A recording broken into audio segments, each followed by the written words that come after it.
إبراهيم وعهدنا إلى إبراهيم وإسماعيل إنك لديت للطائفين والعاكفين والركع السجود الصلوات.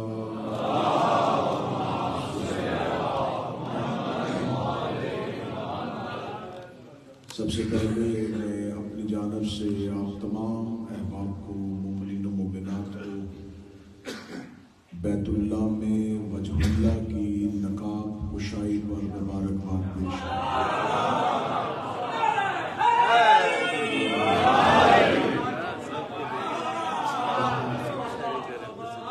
اللہ کے نور کا اللہ کے گھر میں نزول مبارک ہوا۔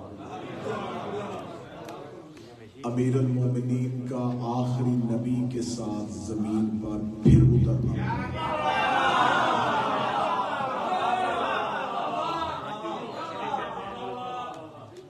وقت بہت گزر گیا، بس مختصر سے لمحات میں ہی معروضات کرنا چاہوں گا۔ میں نے لفظ کہا کہ بیت اللہ میں وجہ اللہ کی نقاب کشائی ہوئی۔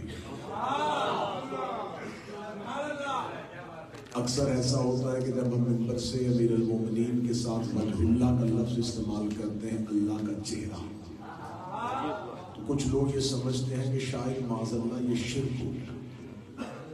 تو میں اکثر کہا کرتا ہوں کہ فضائل علی سن کے جس کا عقیدہ توحید خطرے میں جائے، اس سے میری مودبانہ گزارش ہے وہ فضائل علی نہ گھٹائے، اپنا عقیدہ توحید بہتر کرے،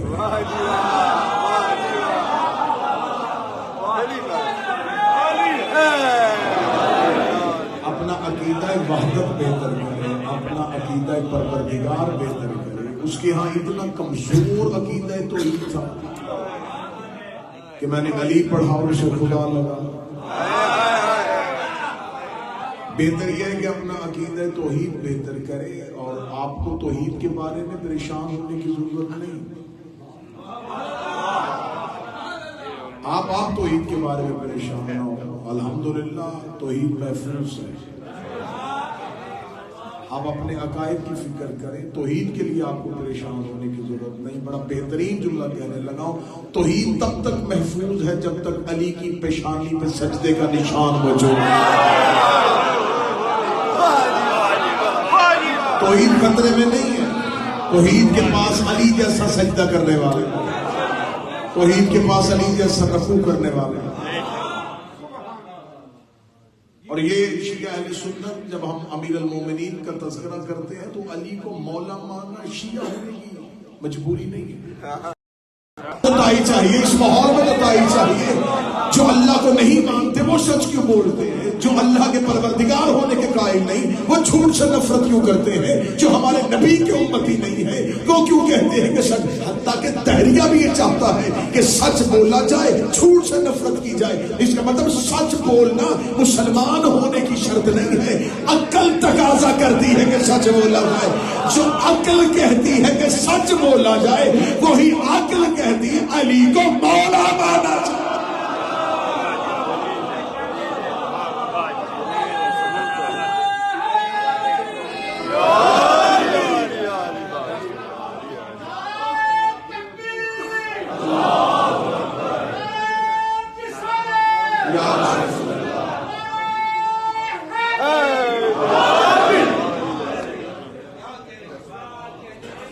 تو فضائل علی شب 13 رجب جب علی کی ماں علی کو لے کے، جہاں سے میرے مالک الاحترام بھائی علامہ ہاشم رضا غدیر نے چھوڑا، وہیں سے رشد کی، انہوں نے کہا کہ مادر علی خانہ کعبہ کے قریب پہنچ گئی، علی کی ماں کعبہ کے قریب آئی۔ اور میں یہ ابتدا میں جشن میں یہ لفظ کہہ دوں کہ کعبہ میں علی کا آنا فضائل علی کا حصہ نہیں ہے، ہم اسے فضائل علی کے حصے میں نہیں ڈالیں گے، ہاں فضائل کعبہ میں آئے گا۔ یہ فضیلت کعبہ ہے، یہ فضائل کعبہ ہے۔ نا روایتی دار میں زندگی میں نہیں لیتا، آ کر اجازت دے تو جملہ سن لو۔ علی کا کعبے میں آنا یہ فضیلت علی نہیں ہے، یہ فضیلت کعبہ ہے. میں ابھی 2 جمع 2 4 کر دیتا ہوں. اگر کعبے میں آنے کی وجہ سے علی علی بنا ہے تو پھر یہ علی کا فضائل ہے، اور اگر علی کے آنے کی وجہ سے کعبہ کی بلا بنا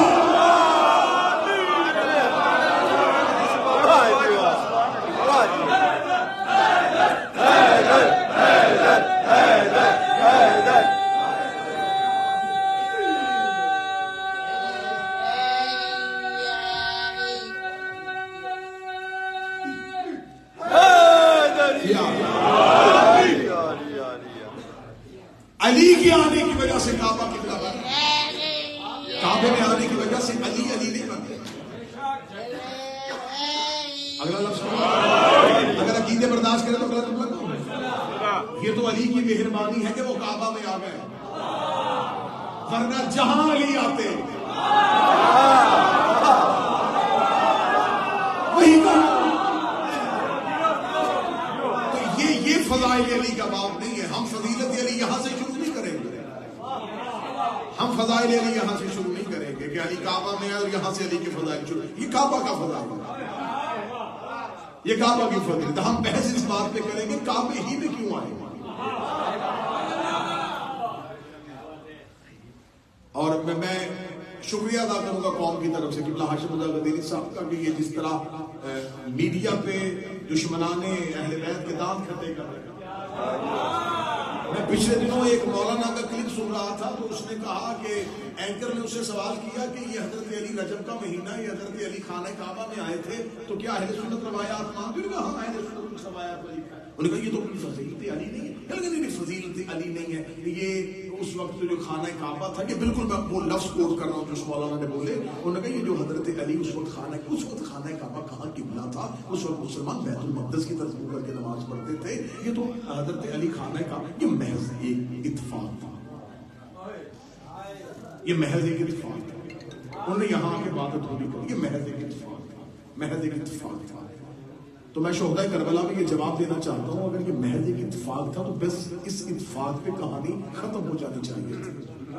لیکن کیا کریں، اتفاق پر اتفاق ہوتا ہے. اتنے اتفاقات ہوئے کہ حضرت علی خانہ کعبہ میں آئے، یہ بھی علی کے بھی اتفاق. 3 دن علی کی ماں کعبہ میں بیٹھی رہی، یہ بھی محض اتفاق. 3 دن اللہ عرش سے روٹیاں پھیرتا رہا، یہ بھی اتفاق. تیسرے رسول نے علی کو ہاتھوں پہ اٹھایا، یہ بھی علی کا اتفاق. رسول نے علی کو اپنی زبان چوسائی، یہ بھی علی کا اتفاق. رسول علی کو لے کے اپنے گھر آ گئے، یہ بھی علی کا اتفاق. رسول نے علی کو گھر میں رکھا اور علی نے چھونے میں ادھر کو 2 حصوں میں چیر کے رکھ دیا، یہ بھی علی کا اتفاق. ابو جہل کے چہرے میں تماچا مارا، یہ بھی علی کا اتفاق. شیب ابی طالب میں پیغمبر کے ساتھ رہے، یہ بھی علی کا اتفاق. اپنی کمر میں پانی کی مشکیں رکھ رکھ کے جا کے محمد کو پلاتے رہے، یہ بھی علی کا اتفاق. روٹیاں گھر سے کھلات میں لے، سورہ طہر نازل کر لے، یہ بھی علی کا اتفاق. ستارہ کمبی بنا کے دروازے میں کھڑا کر دے، یہ بھی علی کا اتفاق. جبریل کا استاد بنے، یہ بھی علی کا اتفاق ہے. زہرا کا شوہر بنے، یہ بھی علی کا اتفاق. حسنین کا پاپا بنے، یہ بھی علی کا اتفاق ہے. 1.25 لاکھ کے مجمع رسول کے ہاتھوں میں غدیر کے منبر پہ اپنا اعلان ولایت کروا لے، یہ بھی علی کا اتفاق ہے. محمد کے بستر پہ سونے سے لے کے محمد کو قبر کے اتارنے تک مصطفیٰ کے ساتھ رہے، یہ بھی علی کا اتفاق ہے.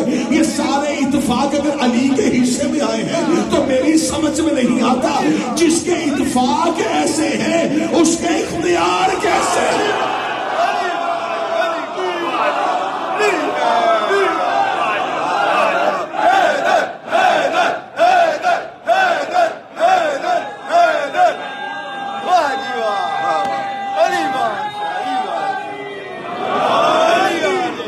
یہ فضائل علی کا باب نہیں، یہ فضیلت علی کے حصے میں نہیں آئے گا کہ حضرت علی خانہ کعبہ میں آئے ہم اسے فضائل علی کا حصہ نہیں مانتے. یہ فضائل کعبہ. میں نے ابھی نارتھ ہیمپٹن میں جشن پڑھتے ہوئے جملہ کہا، مرزا صاحب وہاں تشریف فرما دے، میں جملہ دہرانے لگا ہوں. یہ فضائل علی کی کچھ چیزیں ایسی مشہور ہو جاتی ہیں. حضرت علی کا گھر مسجد میں تھا، یہ فضائل علی ہے. غلط جملہ ہے جو شیعہ منبر سے پڑھا جاتا ہے. میں شہداء کربلا میں جملے کی تصحیح کر رہا ہوں کہ جملہ غلط ہے، غلط العام ہے. منبر سے پڑھا جاتا ہے کہ مولا علی کا گھر مسجد میں تھا. مولا علی کا گھر مسجد میں نہیں تھا. مسجد مولا علی کے گھر جو ہاتھ نیچے گیا ہے اس کی اپنی مرضی ہے، وہ جشن سننے کے لیے آیا ہے۔ علی کا گھر مسجد میں نہیں تھا، مسجد علی کے گھر میں تھی۔ علی کا گھر مسجد کا حجرہ نہیں تھا، علی نے اپنا صہر اللہ کے گھر کو دیا ہوا تھا۔ علی کے گھر کے اندر مسجد تھی، علی کے گھر میں اللہ کا گھر تھا۔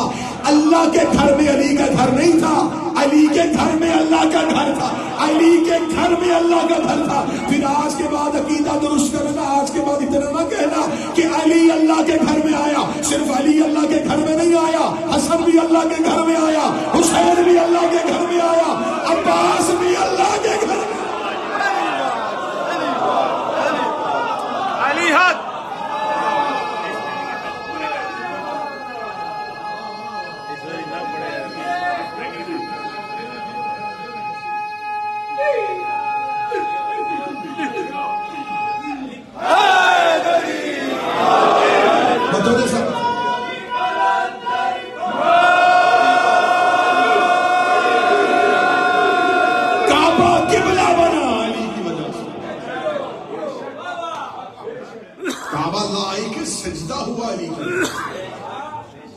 اتنا لجپال ہے علی، یہ جہاں چند راتیں رکے وہاں سجدہ ہوتا ہے۔ یہ تو علی کی ماں کی مہربانی تھی کہ وہ عمران کے گھر سے نکل کر رحمان کے گھر آ گئے۔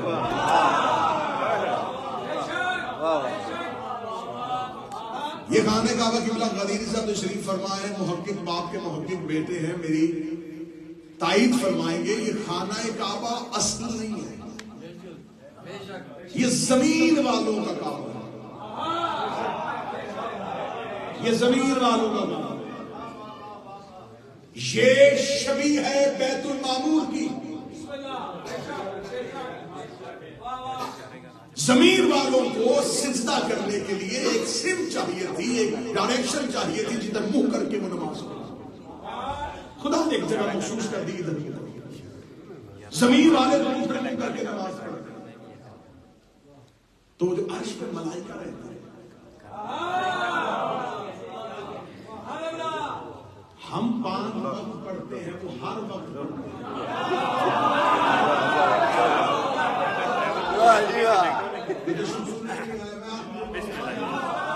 ہم 5 وقت پڑھتے ہیں اور ہمیں ایک سمت چاہیے، ان کا تو کام ہی عبادت ہے، تو وہ کدھر منہ کرتے ہیں؟ آخر جو عرش پہ رہنے، عرش میں صرف ملائکہ نہیں رہتے، بہت سی مخلوقات ہے، جیسے فرش پہ صرف انسان نہیں رہتے، بہت سی مخلوقات ہے، ہر مخلوق اللہ کی عبادت کرتے، اپنے رنگ میں اپنی زبان۔ عرش پہ صرف ملائکہ نہیں رہتے یا صرف فرشتے رہتے، نہیں۔ حدیث کی صاحب پڑھو، جب خدا نے اہل بیت کا قصیدہ پڑھا تو فرمایا یا ملائکۃ و یسوق علی السماوات، اے فرشتوں اور اے عرش میں رہنے والوں، اے آسمانوں میں رہنے والوں۔ صرف ملائکہ نہیں رہتے، اور بھی بڑی مخلوقات ہیں جو آسمان پہ رہتے ہیں۔ علامہ اقبال نے اپنے بہت سے اشعار میں اشارہ کیا تھا، درد دل کے واسطے پیدا کیا انسان، اپنا اطاعت کے لیے کچھ کم نہ تھے، کروبی وہ مخلوق ہے جو عرش پہ رہتے ہیں۔ یہ ملائکہ کی طرح معصوم ہے لیکن ملائکہ نہیں، یہ فرشتوں میں رہتے ہیں لیکن فرشتے نہیں۔ انہیں کروبی کہا جاتا ہے۔ چھٹے شہنشاہ سے بہار الانوار کا حوالہ پوچھا گیا کہ مولا کروبی کون ہے؟ فرمایا عرش پہ رہنے والے ہمارے مخصوص شیعہ۔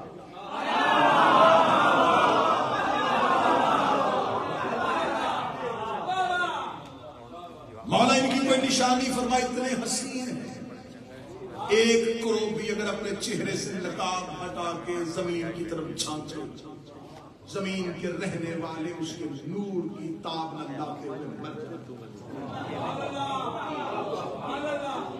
یہ وہ حسین چہروں والی مخلوق ہے جسے ہم نے عرش پہ اپنی ولایت سے سرفراز کیا۔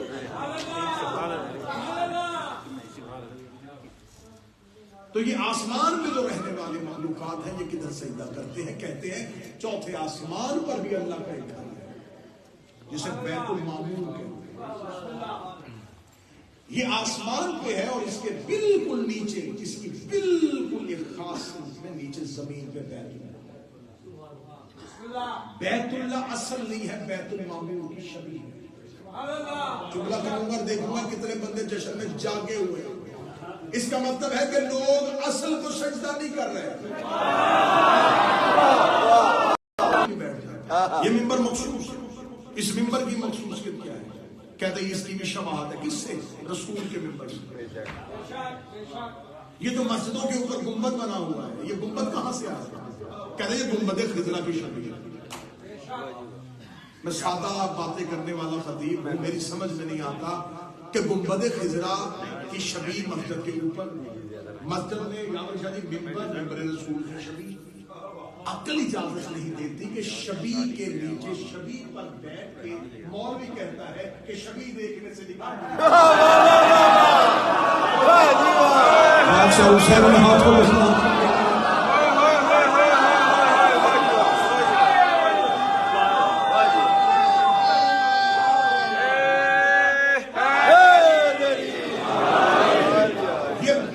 بیت المعمور کے نیچے بیت اللہ، بیت المعمور کی شبیہ.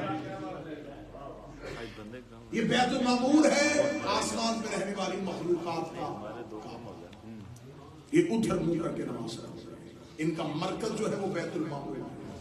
اس کا مطلب یہ بیت المعمور کون سا ہے؟ کہتے ہیں اللہ کا گھر. تو کیا بیت المعمور میں اللہ رہتا ہے؟ کہتے ہیں بیت المعمور بھی اصل نہیں ہے. بیت المعمور ہے عرش رحمان کی شبیہ. بیت المعمور ملائکہ کے سجدے کی اور طواف کی جگہ. بیت اللہ انسانوں کے سجدے اور طواف کی. بیت المعمور پہ آسمانی مخلوق، بیت اللہ پہ زمینی مخلوق. عرش رحمان پہ کون ہے؟ میں نے وعدہ کیا تھا صرف اتنا ہی بیان کروں گا کہ کعبہ میں کیوں آئی تھی. نہ علی کی ماں کے پاس جو گھر تھا وہ بڑا متبرک گھر تھا. ابو طالب کی حویلی کوئی عام حویلی نہیں تھی. یہ اتنا محترم گھر تھا کہ خانہ کعبہ کے باوجود اسلام کی پہلی دعوت اس گھر میں ہوئی تھی.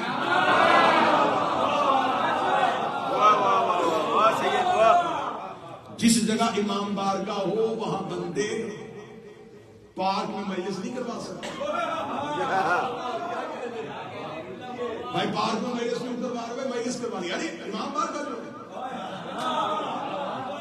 جہاں بارگاہ موجود ہو وہاں مجلس کا کسی اور جگہ پر تصور. جہاں مسجد موجود ہو وہاں گلی میں نماز ہو. تو جب اللہ کا اپنا گھر تھا دعوت ابو طالب کی حویلی میں کی.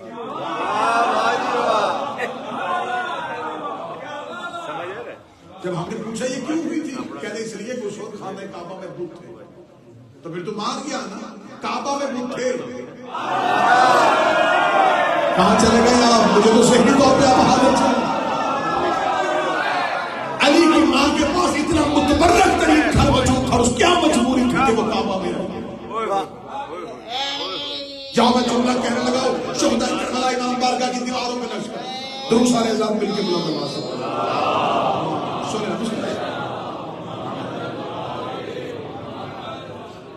یہ علی کی ماں خانہ کعبہ میں آئی نہیں، خانہ کعبہ سے گزری. اب ایک صف رہ جائے گی نمازیوں کی جو رکعت میں شروع کر بیٹھا ہوں. اب خاموشی میں ہو جائے تو مجھے مارے. علی کی ماں خانہ کعبہ سے گزری ہے. کعبہ علی کے آنے کی جگہ نہیں، کعبہ علی کی گلی کا نام ہے. گزرگاہ ہے علی کی ماں کی کعبہ، گزرگاہ ہے. عرش رحمان، بیت المعمور، بیت اللہ میں انسان طواف، بیت المعمور میں ملائکہ اور آسمانی مخلوقات طواف. عرش رحمان پہ کون ہے؟ حضور فرماتے ہیں عرش رحمان میں ہم 14 توحید کے نور کا طواف،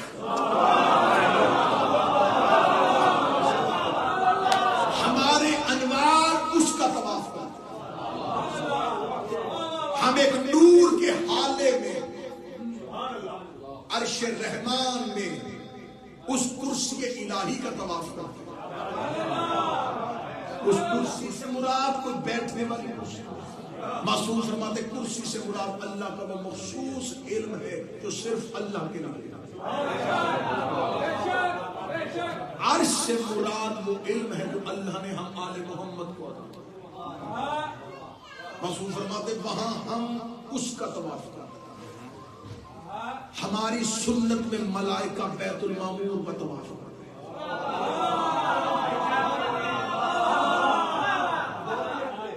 ان کو دیکھتے ہوئے انسان زمین میں بیت اللہ کا یہ طواف کرنا 14 نے سکھایا، ہم اس کا طواف کرتے ہیں، بیت المعمور میں ملائکہ طواف کرتے ہیں، اللہ عرش رحمان پہ اس کا نور ہے۔ تو میرے مولا بیت المعمور پہ کون ہے؟ فرمایا بیت المعمور میں ہمارے انوار رہتے ہیں، فرشتے ہمارے انوار کا طواف کرتے۔ میں نے پہلے کہا تھا سناٹا طاری ہو جائے مجھے بارے میں ہے، خاموشی طاری ہو جائے مجھے بارے میں ہے، اب نہ مجھے نچلی پرواز کرنی ہے، نہ نچلی پرواز کسی کو کرنے دینی ہے، جب بلندی پہ جا سکتا ہے عمومی سطح پہ تیرنا مجھے آتا ہی نہیں ہے، یا تو میرے ساتھ گہرائی میں اترو اور غوطہ کھار معرفت علی کا کوئی موتی اٹھا کے لے کے آئے۔ عرش رحمان میں 14 طواف کر رہے ہیں، بیت المعمور میں ملائکہ طواف کر رہے ہیں، بیت اللہ میں انسان طواف کر رہے ہیں۔ 13 رجب کی شب علی کی ماں ابو طالب کی حویلی سے نکلی، اللہ کے گھر کے قریب آئی، دیوار کعبہ پھٹی، بی بی نے کعبے کے اندر اپنا پاؤں رکھا، بی بی 3 دن کعبے میں کہاں رکی تھی، بی بی نے پہلا قدم کعبے میں رکھا، دوسرا بیت المعمور میں رکھا، بی بی عرش رحمان میں پہنچی، ادھر سے نور کا پردہ پھٹا، ادھر سے دیوار پھٹ گئے۔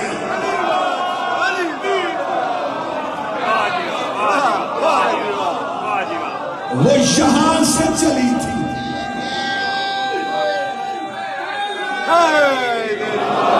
وہ یہاں سے چلی تھی، وہاں سے لے آئی۔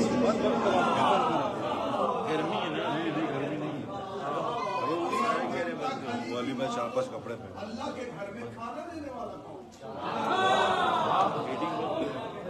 16 رجب سے پہلے کسی کا کھانا کعبہ میں آنا ثابت نہیں۔ 3 دن تک علی کی ماں اسی گھر میں، اسی گھر میں نہیں، توحید کی مہمان جو ایک لمحے میں اللہ کے عرش سے روٹی منگوائے اسے مریم کہتے ہیں، جو 3 دن وحدت کی مہمان رہی ہو اسے علی کی ماں کہتے ہیں۔ شہزادی خانہ کعبہ سے گزری، عقل کے انٹھو علی کی دشمنی چھوڑو، جہاں سے علی کی ماں گزرے وہ کعبہ ہو جائے گا۔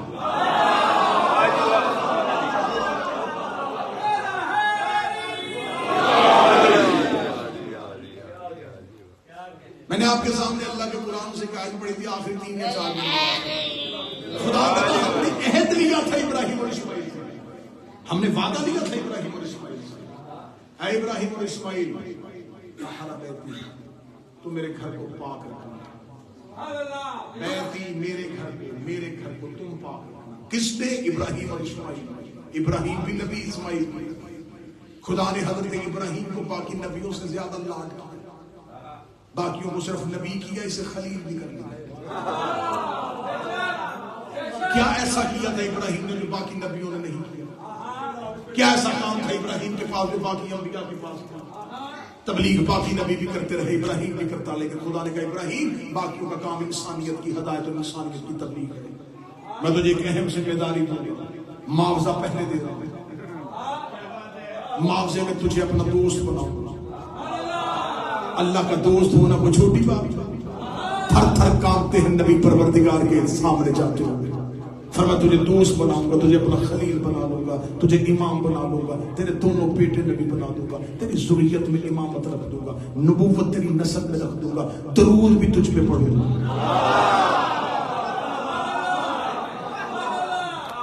یہ اتنی زیادہ محبت حضرت ابراہیم سے تھی،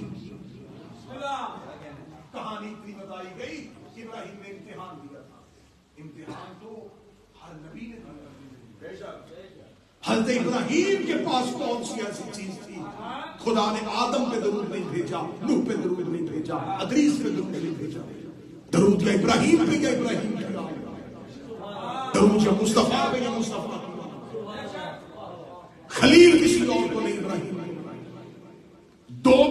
دونوں نبی، اسحاق اور اسماعیل دونوں نبی، نسلوں میں نبوت، قیامت تک کے لیے اس کی ذریت میں امامت۔ خانہ کعبہ ابراہیم کی بیوی کی سنتوں پہ آج بھی مسلمان طواف کرتے ہیں۔ آج بھی خانہ کعبہ کے اوپر جو چادر ہے وہ حضرت ہاجرہ کی چادر کی شبیہ ہے، کیونکہ نقلی کعبہ بنا لیا گیا تھا، نقلی اللہ کا گھر بنا لیا گیا تھا، لوگ آتے تھے چڑھاوے چڑھاتے تھے۔ اس سے پہلے کہ وہ خانہ کعبہ کی طرف مکے کی طرف پلٹے، قافلے کو رستے سے روک لیا جاتا تھا اور نقلی کعبے کی طرف بھیج دیا جاتا تھا۔ اللہ کے گھر کے مقابلے میں نقلی گھر بنانا کافروں کی پرانی سنت ہے۔ اللہ کے بنائے ہوئے کے مقابلے میں نقلی بنا لینا، پھر بھولے بسرے، پھر بھولے بھٹکے لوگوں کو اس نقلی کی طرف لے جانا، یہ کافروں کی پرانی روش ہے۔ خدا نے کہا ابراہیم پھر ایک کام کر لیتے، ہاجرہ سے کہ اپنے سر کی چادر اس گھر کے اوپر ڈال دیں تاکہ لوگوں کو پتا چلے یہ چادر والا گھر اللہ کا، کیونکہ جھوٹے گھر بن رہے تھے۔ خدا نے کہا چادر ڈال دے، جھوٹے گھر بن رہے تھے۔ خدا نے کہا بیت اللہ محفوظ نہیں ہے، بیت اللہ کے مقابلے میں بیت بن رہا ہے، تو لہذا تو چادر ڈال دے۔ خدا نے اپنی روش نہیں بدلی، خدا نے سنتیں توڑتا، خدا نے قوانین بدلتا۔ جب بیت کے مقابلے میں جعلی بیت بنے، خدا نے کہا ابراہیم ہاجرہ کی چادر ڈال دے۔ جب اہل بیت کے مقابلے میں نقلی اہل بیت بننے لگے، خدا نے کہا محمد فاطمہ کی چادر کے نیچے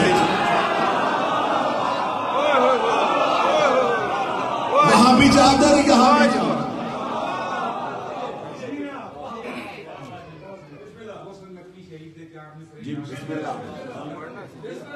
مدح علی کو چاہیے کیا اعتراف میں، محسن نقوی شہید، مدح علی کو چاہیے کیا اعتراف میں، مصروف اہل حج ہیں ہمیشہ طواف میں، اور شاید علی کی ماں کی حیا یاد ہے اسے، کعبہ چنا ہوا ہے ابھی تک خلاف کہ میرے گھر کو پاک رکھنا یہ تیری اور تیرے بیٹے اسماعیل کی ڈیوٹی ہے۔ طاہر بیتی تم میرے گھر کو پاک رکھنا، طاہر بیتی تم میرے بیت کو پاک رکھنا۔ بیت میں اور اہل بیت میں بڑا فرق ہے۔ دھیمے لہجے میں اونچی بات کرنے لگا ہوں۔ جب بیت کی باری آئی، خدا نے کہا طاہر بیتی تم میرے بیت کو پاک رکھنا۔ جب اہل بیت کی باری آئی، فرمایا یطہرکم تطہیرا،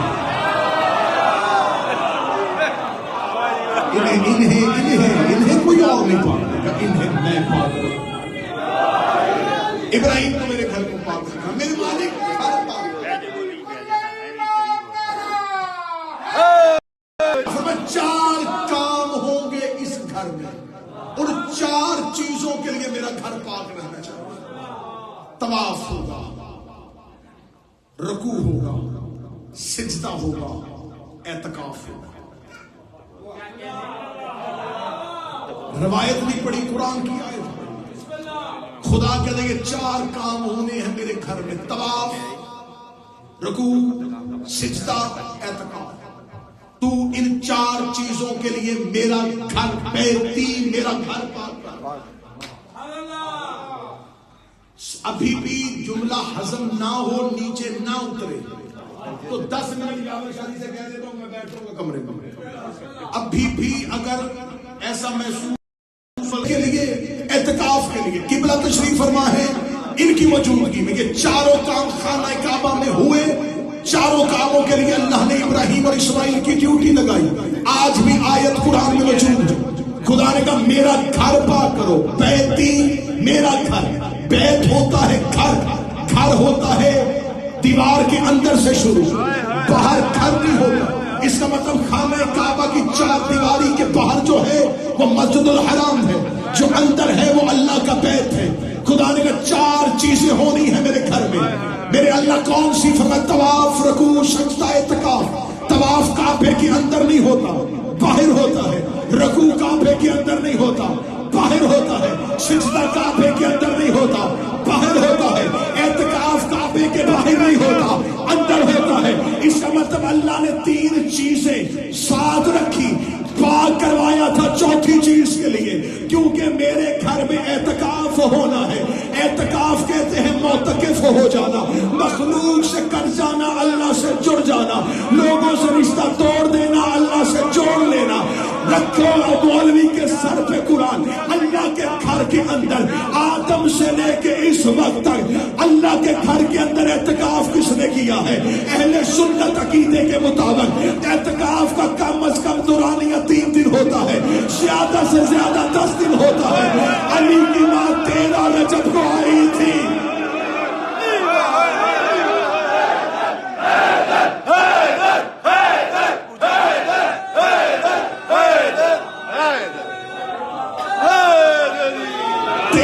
رجب کو آئی, 16 رجب کو گئی, 3 دن علی کی ماں.